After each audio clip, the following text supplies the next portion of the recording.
The snow came down like it was sent to hush the world. Thick, slow, and solemn, it blurred the sky and swallowed the horizon, turning the prairie into a shroud of white. Nothing moved except a lone rider with two bodies lashed behind him, draped in buffalo hide in silence. He did not stop to rest. He did not blink against the wind. He only rode as if the storm could not touch him. Bidziel had buried men before, white, brown, kin, enemy. He had walked through fire and famine, watched mothers claw the earth for children lost in raids. But never had he carried his own daughters behind him, limp and stiff as felled saplings. Isha, her laughter now a memory. Leah, his eldest, the one who took after her mother in spirit and storm. Both had been found at the base of Red Needle Ridge, their skin too pale, their lips blue. The winter had caught them before his hands could. The town of Mercy Hill offered no mercy that day. Bidziel passed its outskirts, where the lanterns were dim behind shuttered windows, and eyes peered between cracks in the wood. He was not a man welcome here. Not with skin like old copper and braids down his back. Not with the girls they whispered were born of sin and pride. He did not slow. He had no interest in their judgment. Only the earth waited for him now. The clearing came near sundown, a hollow in the hills where the wind curled in circles like it remembered songs. Isha had loved it here as a child, chasing dragonflies and tying violets into her sister's hair. He remembered her small voice once saying, "When I die, bury me where the clouds touch the ground." Bidziel dismounted with aching knees and snow in his beard. His fingers, thick and cracked, untied the hides. Isha first, her face still soft with youth. Leah next, her weight heavy with silence. He dug with his hands. There was a shovel, yes, strapped to his horse. But it felt wrong to use steel on this ground. Wrong to hurry what should be slow. The snow was stubborn, packed hard over earth that hadn't thawed since last autumn. Bidziel scooped it, chunk by chunk, as the wind howled around him like a choir of ghosts. His breath came in steam. His shoulders ached with every motion. But this was the work of love, not duty. The only way a father could speak when all words had failed. Up on the ridge, figures gathered. Townsfolk wrapped in wool and self-righteousness. Reverend Josiah Pike stood among them, stiff as a gravestone.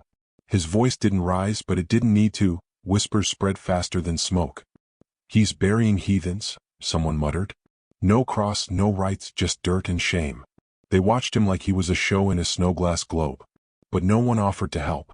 No one offered heat or hands. Bidziel ignored them. As he finished the first pit, shallow but true, he bent to lift Isha's body. Her limbs moved too easily like cloth. He kissed her forehead, murmured a word in Apache, "Duh, little wind," and set her down gently. He pressed the hide around her and tucked in the corners like a blanket. When he turned back for Leah, the wind paused. Only a second. A stillness not born of nature, but of spirit. The type the old medicine men spoke of, intense, filled with smoke. He froze halfway between his daughters and looked again. Leah's chest moved. He blinked. Again. A flutter. Then a breath, thin, ragged, but unmistakably alive. A mist curled from her lips, tiny and warm in the frigid air. Bidziel dropped to his knees. His hands hovered, unsure whether to touch or pray. Her eyelids fluttered barely. Snow caught in her lashes. Her skin, pale as wax, twitched at the corners of her mouth. Her voice was a scratch in her throat. No words, just air trying to remember what it meant to speak. He cupped her face with shaking fingers. His heart did not beat, it thundered. Behind him, the watchers stirred. "She moved," someone whispered. "God help us, she moved." Reverend Pike crossed himself but made no motion to descend. No one did. The town had spoken when they turned away the first time. Their silence now was not reverence, it was fear. Bidziel wrapped Leah in both hides and held her to his chest. Her pulse was faint, but it was there. Like an ember buried in ash. He rose, slow and sure, with her in his arms. She did not open her eyes, but her breath pressed lightly against his collarbone. He looked up the ridge once, locking eyes with Pike, who flinched and looked away. Then he walked past the shovel, past Isha's fresh grave, past the hollow carved for death. The horse stamped its hooves, sensing the shift. Bidziel mounted with Leah against him, holding her like he once did when she was 6 and fevered and small enough to curl against his chest. The wind rose again. But now it was different. Less a wail, more a whisper. Less mourning, more witness. Isha remained behind, the snow beginning to cover her with gentle hands. Bidziel did not cry, but his soul bled quiet prayers with every step of the horse. Leah's weight grew heavier in his arms, not because she weakened but because she was returning. She had been taken. And now she was given back. The storm did not ease. The town did not cheer. But the earth perhaps held its breath. And far off, unseen, something shifted. Like fate turning its head to watch a story rewrite itself. Bidziel rode into the snow, and death stayed behind, confused, wondering where it had gone wrong. They brought her into the world again by firelight. The barn behind Widow Willa Mercy's house stood crooked and half-sunk from years of storms, but its rafters held warmth that night. Leah lay still on a bed of wool blankets and pine needles, her skin the pale hue of old parchment, her lips cracked, her breath thin as a reed flute in winter. Bidziel knelt beside her, one hand cupped around her shoulder as if afraid she'd vanish should he let go. His eyes, dark as creekstone, never left her face. Willa moved with quiet purpose, setting hot broth by the stove and rubbing her hands with pine oil. Her own face bore the creases of years spent being spoken about instead of to. Once, long ago, she'd married a Cherokee man and buried him within 2 winters. The town had never forgiven her, nor had it welcomed her since. But Bidziel had come to her door without a word, carrying a daughter meant to be dead. That was enough. She's not gone, Willa murmured, though no one had asked. But she's not fully here either. The body remembers cold even when the soul comes back. Leah shivered as if to answer. Her eyes fluttered but did not open. Bidziel had not spoken since they entered the barn. Not to Willa, not to his daughter. But now his voice rose, low and strained. She called out for her sister. Willa looked over. And you buried the other? He nodded once. The words weighed too much to carry twice. She'll need time, Willa said, kneeling beside the girl. Warmth, rest, and more patience than this town ever knew how to give. He said nothing more that night. By morning the town knew. They always knew. Long before truths could walk on 2 legs, they rode between houses on frozen winds. Men at the general store whispered. Women at the chapel murmured behind veils. A girl thought dead had risen. A half-blood Apache girl, no less. The Reverend called it unnatural. Sometimes the devil returns what the Lord has taken, he declared from the pulpit, face pale beneath his righteous fury. No one rode out to help. But they watched the barn like it was a powder keg about to blow. Inside, Leah stirred between hours of silence. She drank broth in sips, eyes unfocused. Her voice cracked when she tried to speak, so she learned instead to listen, to Willa humming old songs, to the fire popping in the hearth, to the sound of Bidziel's boots pacing, always pacing. She slept with a knife tucked beneath her blanket. No one told her to. On the 3rd day her eyes opened. Fully and with purpose. Willa sat beside her, mending a torn shawl. Leah's voice was barely audible. Isha. Willa didn't lie. Gone. Leah turned her face to the wall. Her body curled into itself as if grieving was too heavy to do upright. She did not speak again for 2 days. Bidziel stood in the barn doorway often, watching her with a face like carved bark, immovable, unreadable. Guilt clung to him like a second skin. He had taught his daughters to walk tall, speak little, and never beg the white world for grace. And now Leah had returned, broken and bare, with Isha beneath the snow. A daughter reborn and a father who didn't know what to do with her. On the 5th night, Leah reached for the broth with her own hands. Her grip was weak, but it held. I dreamed she was brushing my hair, she whispered to no one in particular. She braided it all wrong like she used to when we were small. Willa didn't answer. She just reached out, gently, and tucked a strand of hair behind Leah's ear. Outside, the wind had slowed, but the chill in town hearts remained. Reverend Pike arrived that day at Willa's doorstep, boots caked in frost. She should be under the ground, not under your roof, he said without greeting. Willa leaned against her doorframe, arms crossed. You think God makes mistakes? I think you do. She's breathing. That's not my doing. Take your fight elsewhere. You'll lose your place among good folk. She didn't blink. Then I'll make peace with the bad ones. He left, but not before spitting in the snow. Word spread quickly after that. Supplies ran thin. The butcher no longer sold to Willa. The baker looked through her like glass. Bidziel offered to ride out for goods, but Willa refused. Let them see us endure. Quiet survival burns longer than loud defiance. Leah's strength returned in quiet degrees. She began to move with purpose, sweeping the barn floor, tending the fire, braiding twine for kindling. Her body was slow, her breath still short, but her spine straightened with every sunrise. She rarely spoke of the root cellar, but her eyes changed when the wind howled at night. Her hands twitched, reaching for the knife even in sleep. And once, Willa found her crouched by the barn wall, lips trembling, muttering, I didn't mean to leave her. I thought they'd come back. Willa knelt, pulling her close. You came back. That matters now. Bidziel brought pelts one evening, soft ones stitched with care. You'll need a coat, he said. It was the first full sentence he'd spoken to her since she woke. Leia nodded without looking up. She was colder than I was, she said softly. I took her coat and told her I'd come back. I didn't. I never came back. Bidziel sat down across from her, the distance between them a battlefield of memory. You were alive. You still are. That's enough. Leia's jaw clenched. Not if I was meant to die. He didn't argue. But in the silence that followed, she saw his hands shake. That night, Leia stepped outside for the first time. She stood barefoot in the snow, her breath fogging in front of her like a spirit trying to return. The barn light glowed behind her, a beacon in a world that had tried to erase her. The cold bit her ankles, but she did not step back. Instead, she turned her face to the sky, mouth open slightly as if drinking the silence.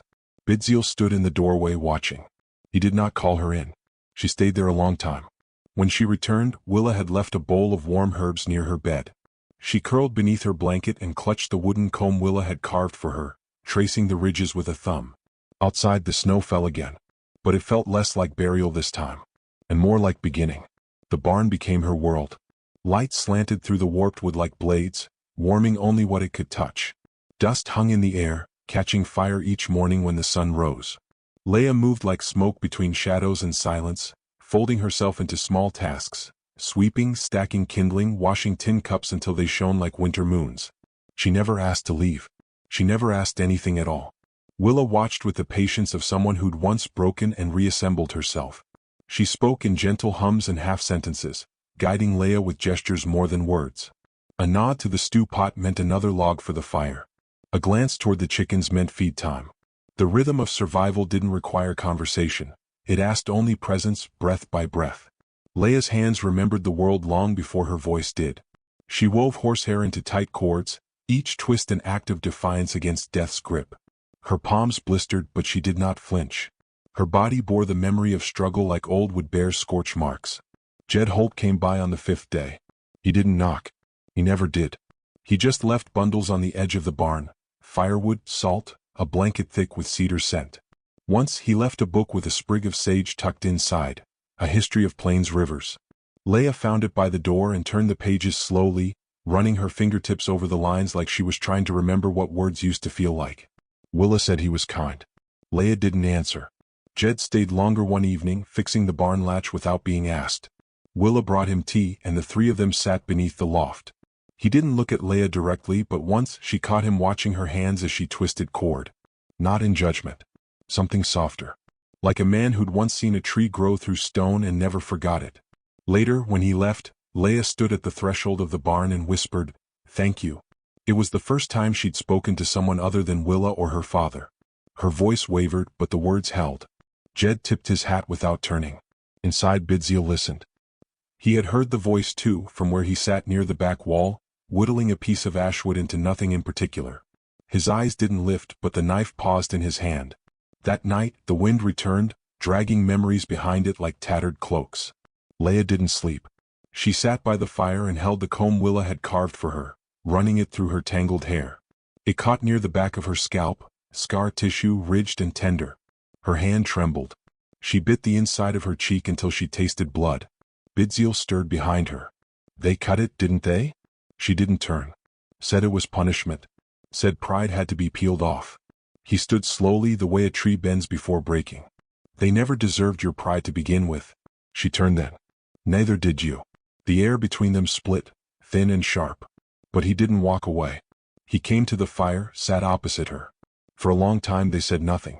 Then he whispered, "When you were born, your mother said you had the storm in your eyes. I died in that storm." He shook his head. "No. You walked through it." In the days that followed, Leia's steps grew steadier. She helped Willa boil herbs, sort cloth, even sew up a torn saddlebag. She spoke little but more than before. The barn began to feel less like a tomb and more like a shell that could be outgrown. The town disagreed. One morning, a bundle was left at Willa's gate, rotten apples, torn lace, and a note pinned with rusted nail, "Devil's girl. Bury her proper." Willa burned the note without a word. But Leia saw it. She said nothing all day. Not while she cleaned, not while she stirred stew, not even when Jed came by with dried beans and left behind a scarf for the cold. That night, while Willa slept and the fire hummed low, Leia stepped outside barefoot, her toes pressed to the crusted snow. She walked past the barn, past the gate, down the path toward Mercy Hill proper. Bidziel followed her silently. She reached the ridge where her sister lay beneath the ground. No marker stood, only a circle of stones and a piece of folded hide that the wind hadn't carried off. Leia knelt. Her breath clouded before her, soft and steady. She placed the comb there, her only belonging. "I should have gone back for her," she said to the sky. "I should have bled beside her." Bidziel's voice came quiet behind her. "She knew you'd try. That's why she didn't let you. She begged me not to go. She begged you to live." Leia's fingers dug into the snow. "And now they call me Devil." Bidziel stepped closer, resting a hand on her shoulder. It was the first time he'd touched her since she rose from death. "Let them call you whatever helps them sleep," he said. "You know who you are." She turned to him. "Do you?" His eyes softened. "I'm learning." The next morning she found a brooch beside the barn door. Painted glass set in old brass, the pattern shaped like an Apache bloom, one her mother used to wear. No note. Just the wind brushing through the weeds. She held it in her palm for a long time before fastening it near her collarbone. Not as decoration. As proof. That afternoon, she braided her hair with steady fingers, binding the ends with a strip of cloth Willa had dyed crimson. Not everyone who returns from the grave wants to be seen. But some choose to be. The wind shifted that week, not in direction but in tone. It no longer howled like mourning but whispered like rumor, curling under doors and around eaves, slipping into the mouths of men who'd once claimed to be good. At first it was murmurs, a half-dead girl braiding rope, a red brooch pinned too proudly, a healer harboring what the town had already buried. But by Thursday Mercy Hill had found its voice again, and it was sharp. Reverend Pike stood at the chapel's threshold with a Bible in one hand and a list in the other. "They need to be gone," he said to the men gathered around him. "By snowmelt." No one asked who they were. They all knew. Jed Holt, leaning against the fence post, was the only one who didn't lower his eyes. "That barn's warmer than most homes in this town," he said. "And kinder." The Reverend turned. "So now you defend the witch and the wild girl?" Jed didn't blink. "I defend the living." Bidziel was in the woods when they came with the notice. 3 men with rope on their belts and scorn in their faces. Willa met them at the gate with flour on her hands and a rifle slung over one shoulder. "You've got till sunrise," one said.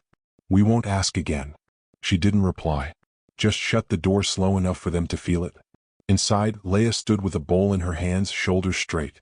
"They're afraid of ghosts," Willa muttered. "Even ones that breathe." That night, Leia didn't sleep. She sat at the edge of her bedroll and stared at the comb she'd placed beside her boots. Her hair lay loose, still damp from washing. The crimson cloth waited beside her fingers. Bidziel returned just before dawn. Snow laced his braids, and his eyes were darker than before. "I saw them post the notice," he said. Leia looked up. "They won't burn the barn," he added. "But they'll make sure no one forgets what lived here." Willa stirred at the stove. "Then let them remember." After breakfast, Leia stepped outside alone. The cold bit her lips, turned her breath to smoke, but she didn't retreat. She walked up the ridge path, past the clearing until she reached Isha's grave. The stones were half buried in frost, but the comb she'd left still glinted faintly in the light. She knelt and laid something new, a scrap of cloth, crimson tied in a loop. "I told you I'd come back," she whispered. Behind her the snow fell without sound. Bidziel didn't follow her up the ridge. Instead, he stood in the barn, holding the brooch Jed had given her days before. He turned it over in his palm as if it were a language he had not yet learned to read. When Leia returned, he held it out wordlessly. "You gave this to Mother?" she said, surprised. He nodded. "Your eyes remind me of how she looked when she chose to stay with me. Tired, brave, unapologetic." She pinned the brooch to her shawl. That afternoon, Willa walked to the general store and found every window shuttered. No one greeted her. No one looked her way. When she reached the counter, the shopkeeper stood still, his hands folded. "Milk's gone," he said. She pointed at the jug behind him. "It's not for you." She left empty-handed, her boots leaving small, stubborn tracks in the snow. Back at the barn, Jed arrived just before dusk. He brought bread and a sack of winter apples, all wrapped in burlap. "They've drawn their lines," he said, voice low. Leia nodded. "So have we." He looked at her longer than usual then, his eyes tracing the sharpness of her cheekbones, the set of her shoulders. "You're not what they say," he said. She tilted her head. "You don't even know me. I know what doesn't bend in storms." She didn't thank him. She didn't need to. They stood like that for a long moment, the air between them brittle but growing warm. Later, as snow drifted down in slow flurries, Leia lit the oil lamp herself. She hummed under her breath, not a tune she remembered fully, but one stitched together from sounds of childhood and grief. Willa joined in by instinct, harmonizing with a rasp that came from too many winters and too much dust. Even Bidziel stood still in its wake. No one mentioned what would come at sunrise. But they all knew. That night the wind died down completely. The barn was so quiet that every creak of the roof sounded like a word being spoken. Leia sat awake near the fire, legs curled beneath her, staring into the orange glow. Bidziel sat across from her. "You once told Isha that fire only dies when we stop feeding it." "I don't remember." "She did." She smiled faintly, the corners of her lips lifting like thawing ice. Outside, the first blue hints of morning began to stretch over the ridge. Inside, Leia stood. She picked up the comb, braided her hair, fastened the brooch, wrapped her shawl tight, and stepped toward the door, not like someone waiting to flee, but like someone about to answer. Not to explain herself, not to beg, but to stand. They came just after first light, boots crunching through the frozen crust with the surety of men who believed their cause righteous. Reverend Pike led them, Bible in one hand, a length of rope in the other. Behind him walked 3 others, brothers, traders, townsmen, each bearing the same grim expression, the same fire built from fear pretending to be faith. The barn stood still as stone. Smoke curled from the chimney, soft and fragrant with pine sap. The door, cracked open, revealed only the quiet glow of lamplight. Leia stepped out before they could knock. She wore the crimson shawl pulled tight, the painted brooch pinned firm to her breast, and her braid fell over one shoulder like a black ribbon of defiance. Her face was calm. Not cold. Not frightened. But calm in that ancient way that belongs to storms after they've passed through. Pike stepped forward. "The town's spoken." She didn't flinch. "Then let the town listen." He lifted the rope. "This is your last chance to leave with grace." Bidziel appeared beside her. He carried no weapon, no shield, only his full height and the weight of his silence. His gaze cut sharper than any blade, and Pike stepped back half a pace before catching himself. "I will not let you touch her," Bidziel said, voice steady as the earth. "She's cursed. You know it. She brought death to her own sister, and now she brought herself back." Jed's voice rose from the ridge behind them. He'd come alone, no horse, just a rifle slung over his shoulder and the look of a man who had chosen his side. "She lived," he said, walking slowly toward them. "When none of you would have lifted a hand to dig her grave, she clawed her way out of it. That ain't a curse. That's a miracle." Pike turned, face red with disbelief. "You'd defend her over your own blood?" Jed stopped beside Leia. "She is my own blood. As much as anyone here." The 3 townsmen hesitated. One lowered his eyes. Another shifted his weight like he'd rather be anywhere else. The last looked to Pike, waiting for orders that no longer held the same weight. Willa stepped out from the barn's shadows, her apron still dusted with flour, hands bare. "Let the Lord judge the living and the dead," she said, voice soft but firm. "But don't pretend it's him you're serving when you do harm in his name." Pike's lip curled. "This isn't your land, woman." She smiled faintly. "No. But it's hers." Leia took a single step forward. "They buried me," she said, loud enough for the wind to carry. "They turned their backs and walked away. But the earth didn't want me. It pushed me back up like a seed that wasn't done blooming." The wind shifted. The snow slowed. "I have no revenge in me," she continued. "Only roots. Only breath. Only the memory of a sister who sang lullabies even while dying." Bidziel's hand rested on her shoulder. For the first time since she'd risen, she didn't feel small beneath it. She felt like something made new. Pike looked around, but no one followed him. No one lifted rope or voice. Whatever fury he carried had burned out, and he was left with only smoke. He turned and walked away. The others followed, quiet as a funeral. When they were gone, the ridge stood in silence. Leia's breath came slow. She looked at Jed, at Willa, at her father. She saw no victory in their eyes, only truth. That night they walked to the hill together. Bidziel carried a small cedar box in both hands. Inside it lay Isha's necklace, the one she'd worn every day since childhood, a bear's tooth carved with swirls, gifted by their mother. They buried the box in the snow. Leia placed her hand over the mound. You were the one who gave me strength, she whispered. And I'll carry it now. She stood. The sky behind her turned gold, then flame, then soft as a closing eye. The dawn was new. But she wasn't. She was older now. Quieter. Unbreakable. By spring the barn door stayed open. Neighbors came slowly. First out of curiosity, then need. A sick child. A horse in labor. A fever that wouldn't break. Aunt Willa's remedies worked, and Leah's hands were gentle, and the people learned again what it meant to witness grace. Jed brought her apple trees. Planted 2 behind the barn. Said nothing of love. Only stayed longer each visit. Bidziel built a fence. Not to keep things out, but to mark what was sacred. Leah carved 2 names into a tree on the hill. Hers. And Isha's. Below them, she etched 3 words in her native tongue. We did not break. And if you pass that way years from now, you'll see the apples bloom early even in frost. You'll see a barn with smoke curling always from its roof. And you'll feel something in the wind that wasn't there before. Something that breathes. Something that sings. Something once dead, now alive.